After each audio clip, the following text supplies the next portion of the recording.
Dose. Okay, so the nobles convinced the king that the Estates General needs to come back together. That only the Estates General can make a major tax reform and overhaul.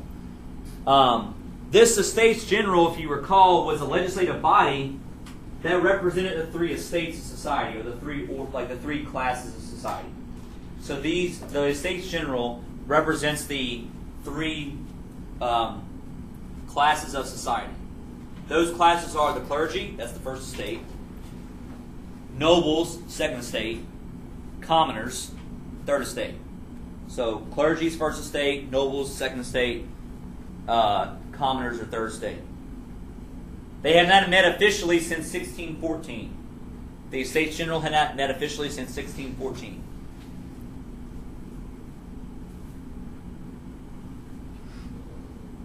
You said clergy. What was the second one?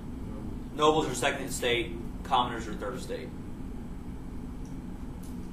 So this is also when you begin. So they're going to meet for the first time again in May of 1789, which pretty much is going to start the revolution not long after that. But you're seeing the absolute monarchy failing. Essentially, they all come together and they realize that absolute monarchy is not working. Facing bankruptcy, the king tried to reassert his authority. So what happens before the Estates General will meet is that fact that the king gets the nobles together. He says, "Hey, what should we do?" They say, "Call the Estates General." The king doesn't want to do that. The king says, "No, we're not going to do that." He decides to say, "I'm just going to do it myself." So Louis XVI says, "We're not going to have the Estates General meet. I'm just going to make these new taxes by decree." The judges of Parliament, the courts of France, declare the royal initiative null and void. So the judges say that his decree of these new taxes are null and void, and no one follows them. Louis XVI threatens to exile the judges, but a wave of protest made him stop. So a wave of protest that threatened to kind of cause a revolution on its own threatened him to stop. So basically, Louis XVI is forced to call in the Estates General. Louis XVI is forced to call in the Estates General, or else he faces a massive revolution on his hands, which basically shows you what's happened to the King of France. His power is weakening. He's no longer an absolute monarch. This is not Louis XIV, who was like the Sun King and held his power. Like, this is a guy who does not wield the same kind of influence as the other guys did. And that's a lot of thanks to who? Not to him, but to who before him? Louis XV, who had done so much to undermine that position. That's why we brought that up. Basically to show you that by this point, France is kind of falling out of favor with their king, because he doesn't command their respect. Okay, the estates themselves, what their structure is and everything else. So the clergy, like we said, was the first estate. They elected mostly parish priests to come represent them. So the first estate, or the clergy, they elected mostly parish priests to come represent them in the delegation. That's important because they're not sending who? Bishops. They're not sending the church leadership, which shows a dissatisfaction with the church hierarchy. So there's also going to kind of be a revolution within the church itself in France as well, too. We're going to see that shortly here as well.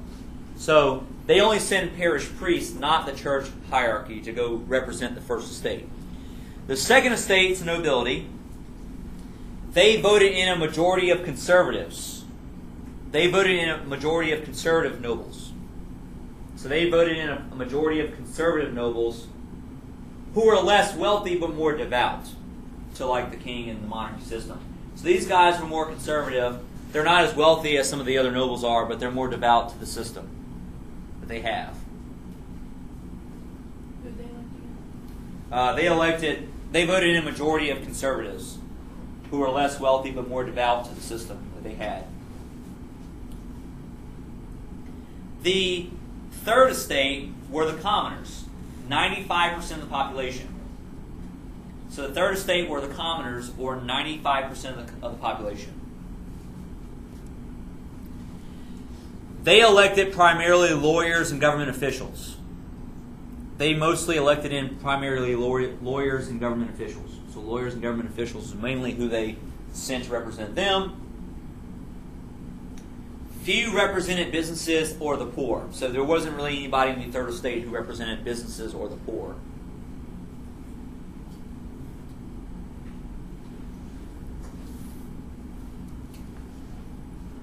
Okay. Conflict over voting. So they're getting together, but they're going to have problems about how they want to structure this thing. All three estates had a surprising consensus about key issues. They all thought that absolute monarchy should go away and they should have what system instead? Like England. Not republic. Well, what do you have when you have a king and parliament? Constitutional monarchy, right? So they pretty much all agree that absolute monarchy was not the best system, and they all agree they wanted to go to a constitutional monarchy.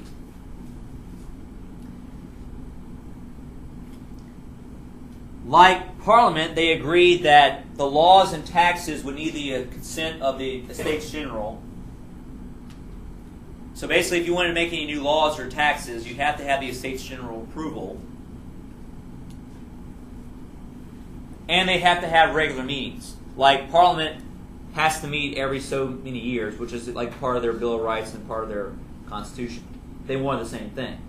So they want the Estates General to basically decide the taxes of the people, but they also want them to have regular meetings too. They also want to do some things to help protect individual liberties and get rid of a lot of the economic controls. Like they want to move away from things like mercantilism as well. So they want to move away from mercantilism, loosen up a lot of those controls. They want to protect a lot more individual freedoms, kind of have like a Bill of Rights of their own. So very much like America, very much kind of like what England had done too. But again, I can't stress this enough, that the one big difference here about America versus France is that America's just changing what? What are they changing in America? What did they change in America? The government, right? Basically who you're paying taxes and stuff to, right? What are they kind of calling for here in France? Completely change their social order, right? They're changing everything about themselves, not just like, like how who's in charge, whatever the case is. So in May of 1789, 1,200 delegates meet in Versailles. So May of 1789, 1,200 delegates meet in the Estates General. You can see an illustration of this here. 1,200 delegates meet in the Estates General in May of 1789. Meet where? Versailles, the palace where the king is. So they meet at the palace of Versailles. And they quickly deadlock on how they should vote. So they all have these same ideas about what they want to achieve, but they all deadlock on how they should vote for these changes.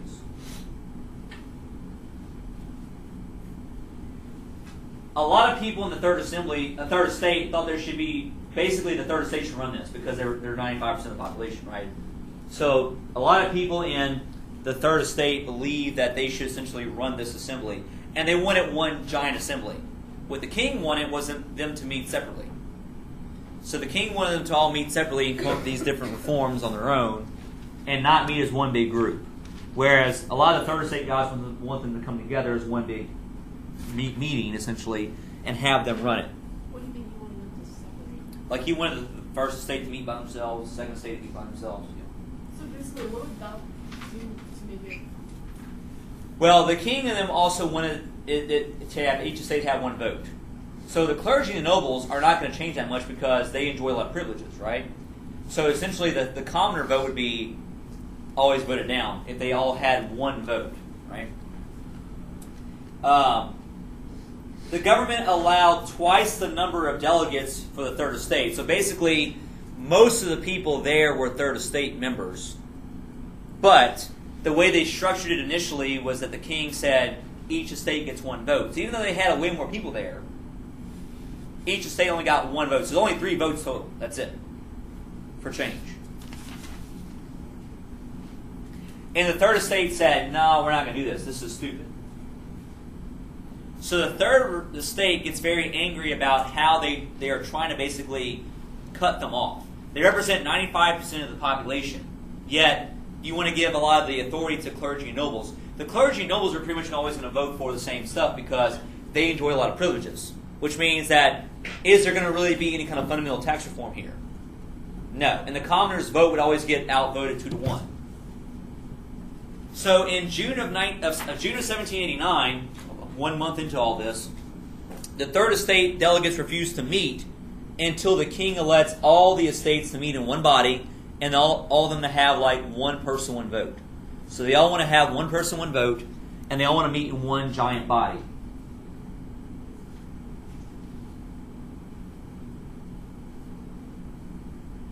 The Third Estate gets so angry and so frustrated with all this, they decide to basically call themselves something new. So within the meeting of the Estates General, the Third Estate refers to themselves now as the National Assembly.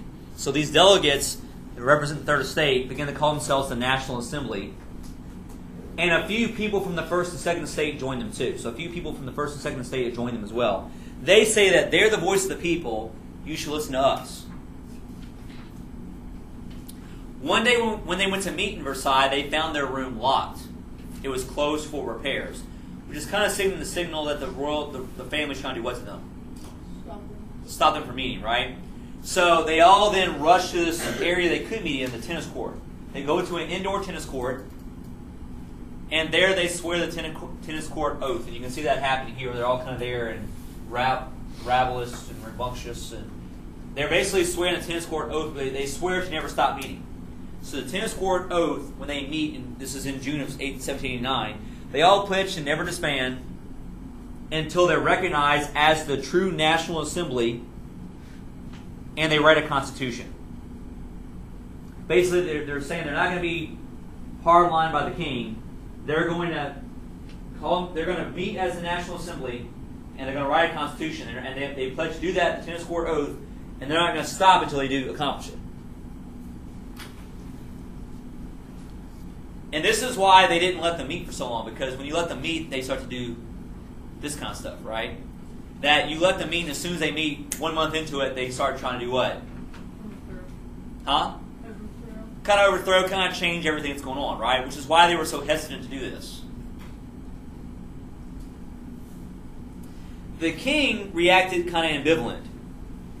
He allowed the three estates to meet then. So basically, after all this goes down, he allows the three estates to meet in one big room. But then he also ordered 18,000 troops to come to the capital to keep control in case this gets out of hand.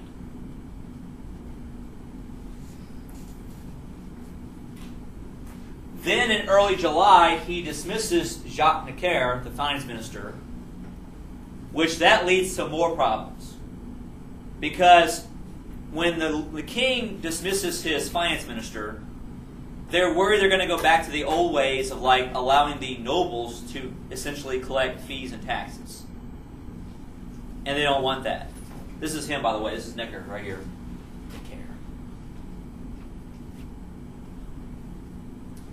So that's going to cause uproar in itself. Whenever he dismisses his finance minister and some other ministers too, it's going to lead to a lot of controversy. Okay, so you've seen the ball rolling here on the changes of government, right? Any questions on this slide? Okay, so we'll go ahead and stop the second video here.